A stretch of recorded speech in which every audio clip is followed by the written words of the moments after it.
Well, guys, I am back with Pirates. Yep, obviously not the last review I'm going to do on the franchise. But, well, we got this. On Stranger Tides. The first of the two films are not that great. Two and three, the second and third movies definitely had a lot more issues compared to the first film. It's mainly suffering from poor planning. Similar to the sequel trilogy of Star Wars. Some of these issues come from poor planning, not just writing. Poor writing. So, yeah. But this is the first movie about Will and Elizabeth, which, yeah, go on, man. They were basically weighing down the series. Their story just ended in the first film, yet they continue, for whatever reason, they continue their story, mostly trying to get people to like those characters, care about them. I think the film did not need to be a trilogy, more like episodic movies. Like, just something you could just pick up and watch. Like some cartoons and stuff. You could come into any episode and understand the whole premise of the show.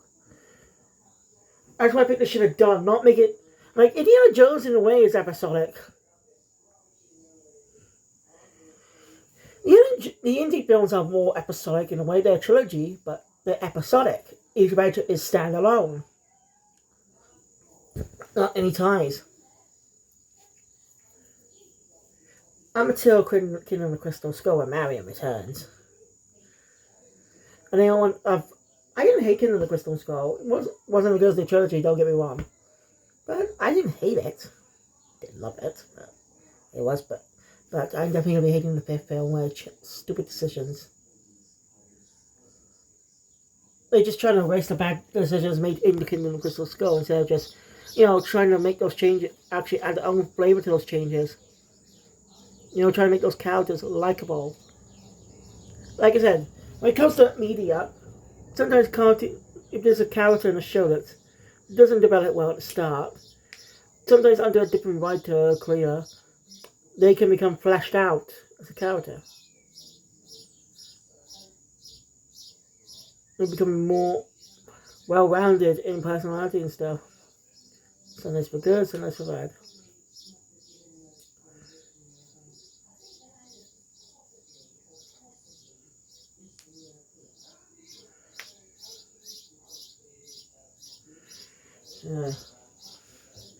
Sorry, it's getting a little hot.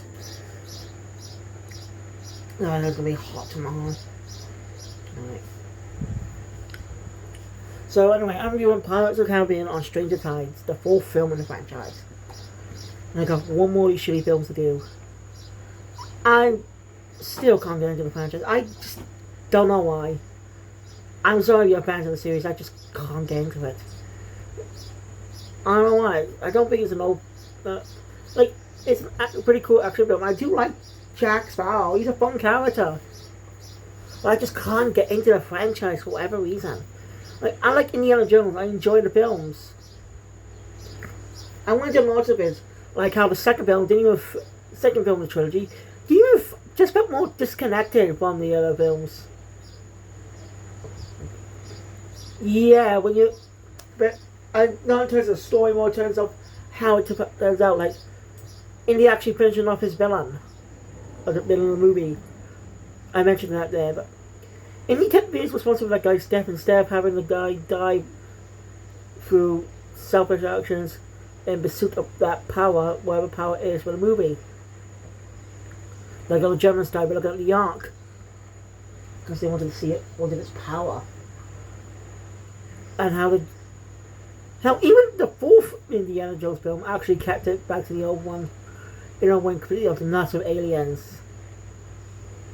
Sure, the series has been supernatural, but I'm not getting into it. Also, I want to make some corrections I made in my previous reviews. Turns out James was in the second film. I didn't even know that. I didn't know that was fucking James at all. The guy who Will and Jack had a duel with towards the end of the film. It was that movie. Yeah, I didn't know that was fucking James. And that was listening on fucking Blu-ray with high quality. So I don't fucking know who that is. I don't fucking know why I didn't know. Because they didn't say his name, or it's been a while since I last watched the first film. Nearly 2 years at this point. No joke. That review came out in December 2024. I didn't review the films again until this month.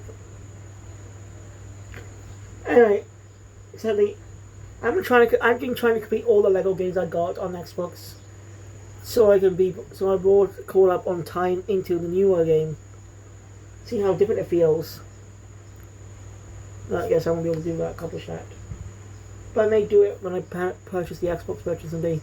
But now though, I'm going to still try and beat some of the games. I already beat in The Incredibles and Marvel Avengers. I was planning to play those once I watch the films. I will be playing them now if I can find a way to get them on Switch. Some of them are more expensive for some bloody reason. If you look at Lego DC's and Villains, it's for over 40 quid. It's not exactly a AAA game. Lego's a fun kids game. But its content isn't justified the price of over 40 quid. Should be like £25 or so. You know, for the Lego Harry Potter games, it does kind of justify the price because it's 2 games in one, so twice as long the content. So I understand the price. I get off topic again. It just shows how not uninterested I am in this franchise.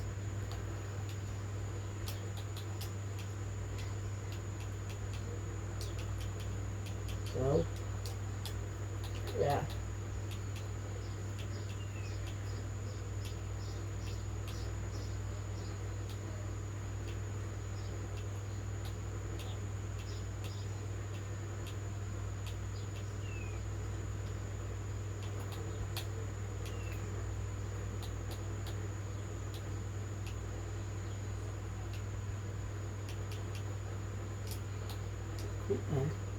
So I just check this out.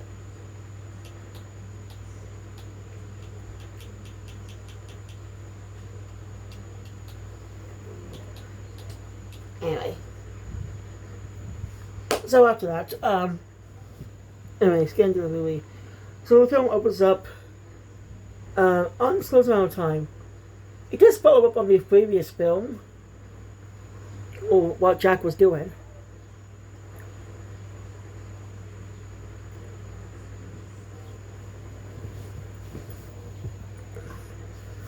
Who was doing. So, anyway, Tim and Pish out a man to see a very old man. And they take him to see the Spanish Emperor. Now, I actually checked some things. And we learned with some a character who actually is based on a real person will be in a bit. We were able to narrow down the time around the time century in a way.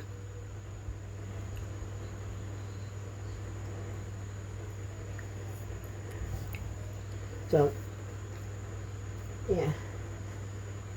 Basically, this man claims to be very old. But then she has a book about the Fountain of Youth.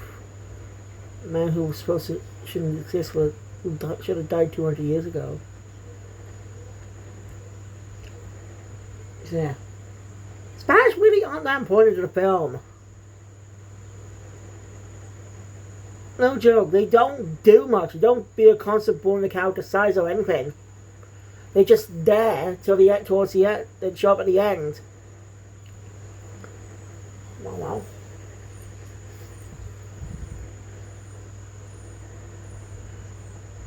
Then we cut to London, England, as Jack Sparrow's been put on trial. But no, it's not Jack. It's Gibbs, and the judge is Jack. This guy's is this a guy like us? Look at him dressed up as an old British judge from the time period. So you manage to get Gibbs off with a light sentence. Fucking heat. Shows up and was turn it off. Gibbs. Yeah. As a theory, right? Gibbs is revealing that someone was a person named Jack. I'm looking for a crew.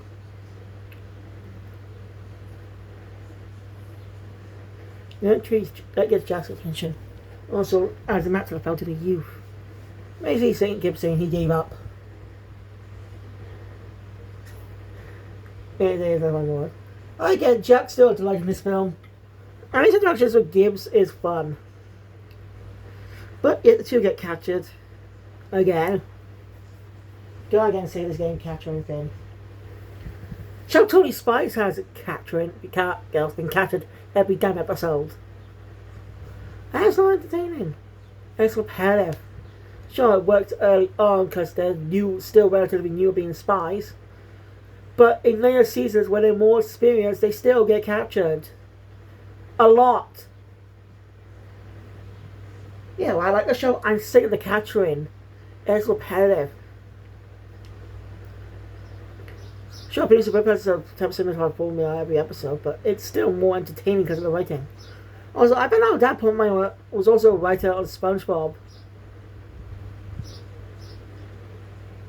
Yeah, I'm not joking on that. Damn. And also, for a random video on TikTok, it's called about a scene of SpongeBob in Family Guy.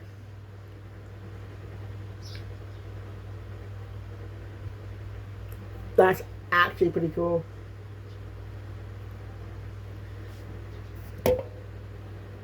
Alright. Alright. Nice Jack. So, Jack's with the King of England. You finally meet the supposed king. Yeah, this is the first appearance of the king in the entirety of the films. The name, the crown was mentioned in the previous films, but never seen. But who's this king? Like I say, he's based on a real person from that whole time. Who? King George. It's King George II. That's no joke. That is King George II.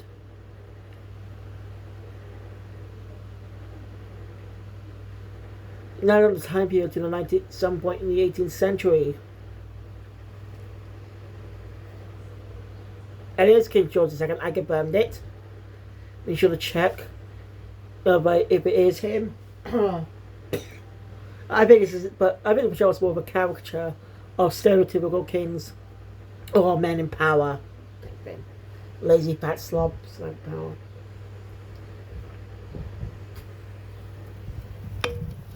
That's what I think anyway. And the guy because I didn't exist. None of us, the people you guys who are watching me, the watching the review, didn't exist back then. None of the people I know existed back then. You know why? Because it happened in the 18th century. I was born in 2001, 21st century. All my older family members, my mum, her boyfriend, and my dad, were born in the 20th century. Around 50s to 60s.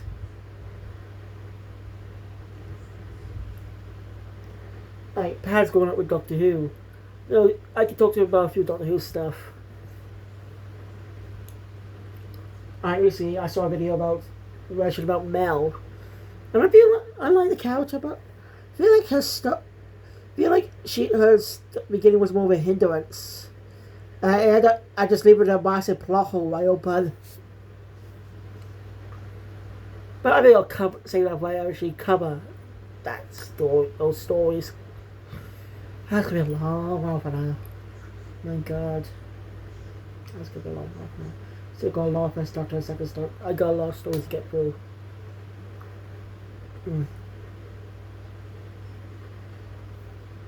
Oh, quiz time. No, that's good. Alright. After that, Jack. So, actually, King George was basically was that part of the Fountain of Youth. Basically, was Jack's help to get it. In terms of Jack's the only familiar face at this location.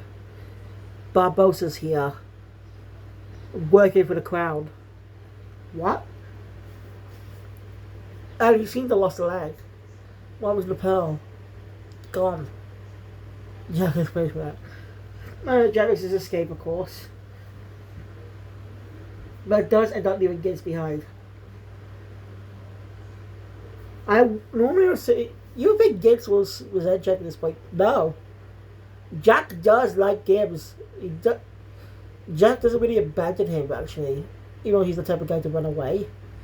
Jack is a good man in his own right. I guess, like I said in the previous video on this, uh, that you could, when Will was stabbed, you saw Jack's concern on his face. The expressions, everything, you can see the concern.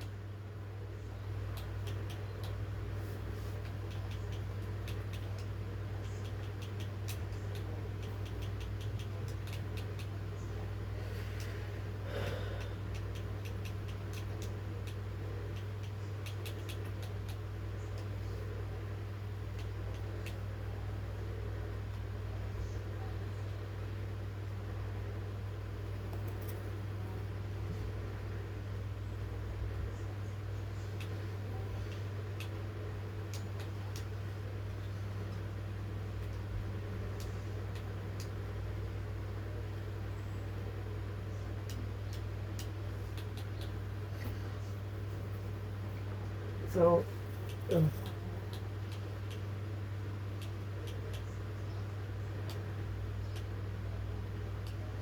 so Jack has that meeting, and then a little running with his deal dad. Yeah, did you know Jakob Layla was what the inspiration behind Jack's personality, his look and stuff? Yeah, and a lot of characters really wasted that.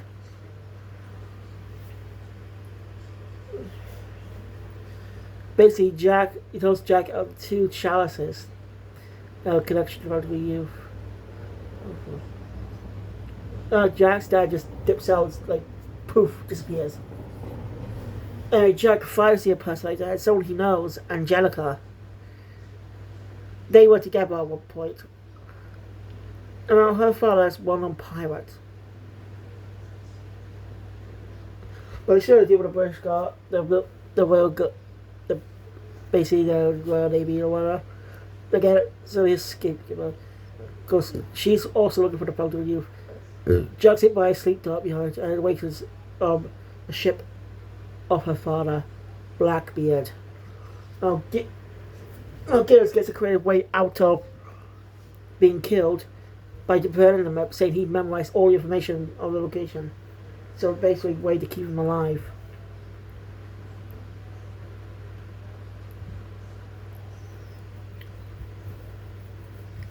Also, we discount Will Turner here. I'm mercenary. I'm not gonna remember his fucking name. No one cares about him.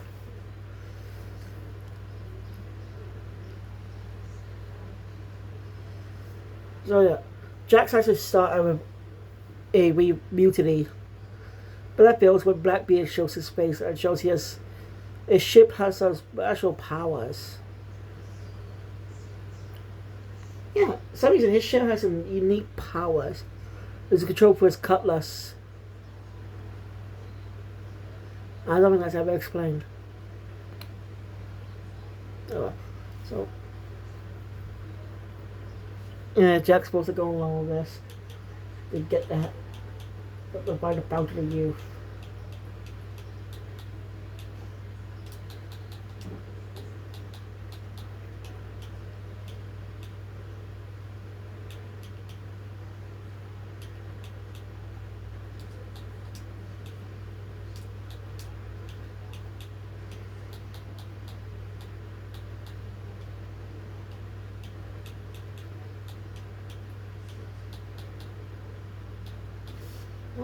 What's going on? Oh shit's cut off because of this. I just check it out. So after that, so not much interesting things happen much in this story. This takes place, I guess, this takes place during the 7-year-long war that was happening at the time. In this point in time, yeah, there was a war between specific countries. At the time. So, well, the opposing side was Spain. One of the opposing sides was Spain. And it's a war. and it led to a 7-year-long conflict with the whole space conflict ended in just a year. I'm not joking. 1762 to 1763. Just a year. Well, maybe a couple months, I don't know.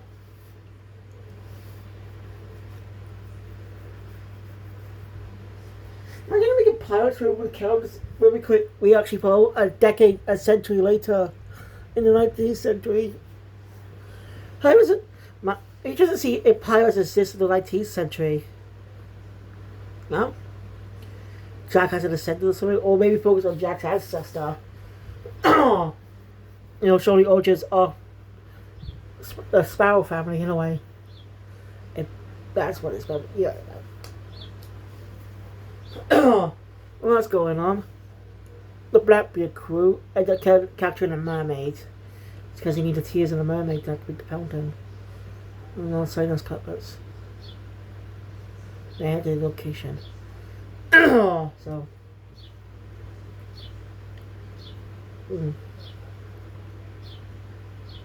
So, fast skip it.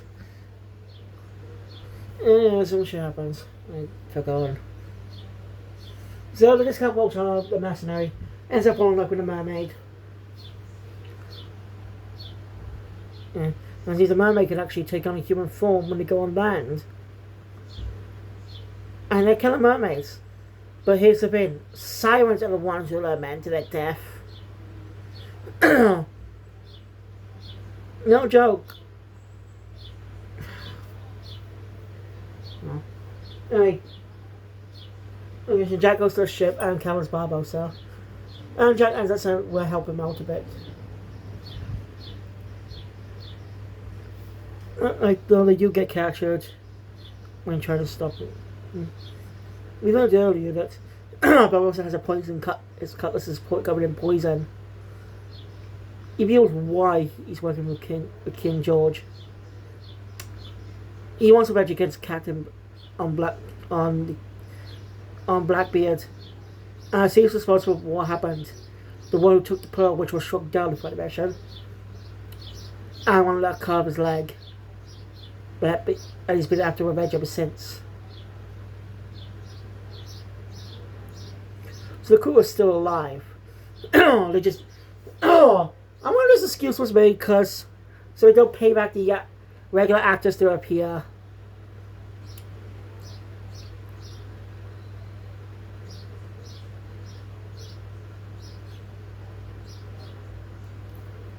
Yeah, the regular actors.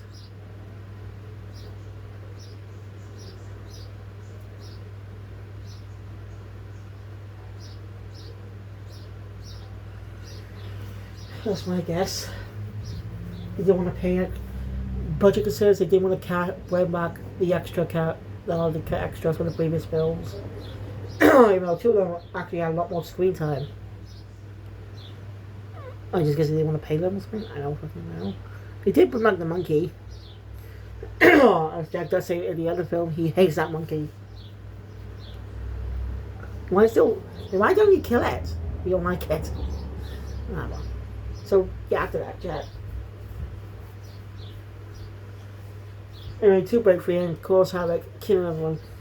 Killing all the people that... Jack eventually reunites with Blackbeard's crew. Actually, helping others only. Later leads to a conflict at the location. Where the Barbossa and the British Navy face up against Blackbeard's crew. Leading to eventually, Jack has a bit of a conflict with Angelica, Blackbeard's daughter.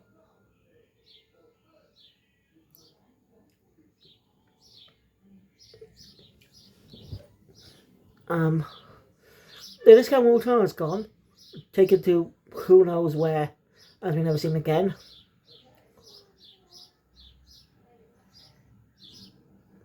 So Jack ends up fighting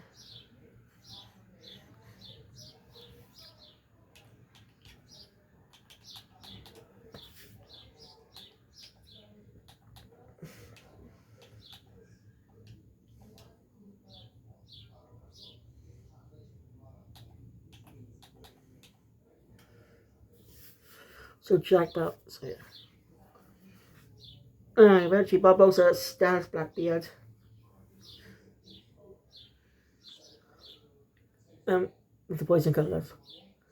And Angelica, like an idiot, somehow cuts herself on the sword, poisoning her too. The mermaid basically tells Jack not to waste her tears. Basically, it's for payment for something. I don't give a shit. So Jack gives it Blackbeard and Angelica, gives it to them. Because one will basically doing the same time, otherwise one will die.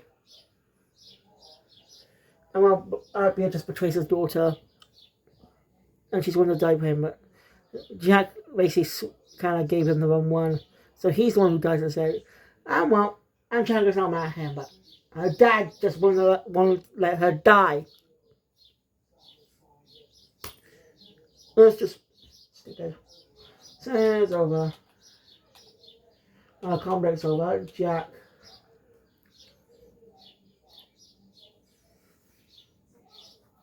Jack just strands Angelica on an island. Well, Barbossa goes back to being a pirate after getting seeing Blackbeard's ship. Even taking over his crew. The survivors, guys. As a hello. Well, Jack reunites with Gibbs. He managed to get the managed to sneakily get the pearl off the ship. And a few treasures too. He's gonna find a way to break open the freaking ball. And basically the film just ends after Yuck's basically saying it's not really fun to be immortal. Live your life, expect to die any day. It's the right way to live.